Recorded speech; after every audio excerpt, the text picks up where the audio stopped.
Halo, perkenalkan nama saya Cindra Martina. Saya ingin mengajak kamu semua untuk mengenal etika batuk dan bersin yang benar.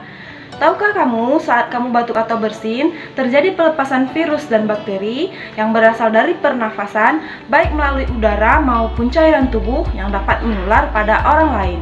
Tapi, kamu dapat mencegahnya dengan melakukan etika batuk dan bersin yang benar. Berikut ini. Pertama, saat kamu batuk atau bersin, gunakan selalu tisu atau sapu tangan untuk menutup mulut dan hidung kamu.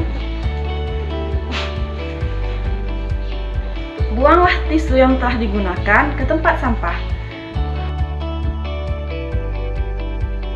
Kedua, jika tidak ada tisu atau sapu tangan, kamu dapat menggunakan lengan bagian dalam seperti ini.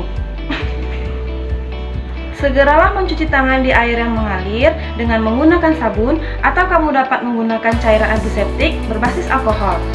Ingat, jangan membuang ludah atau dahak di sembarang tempat. Dengan melaksanakan etika batuk dan bersin yang benar, berarti kamu telah ikut mengendalikan infeksi di sekitar kita.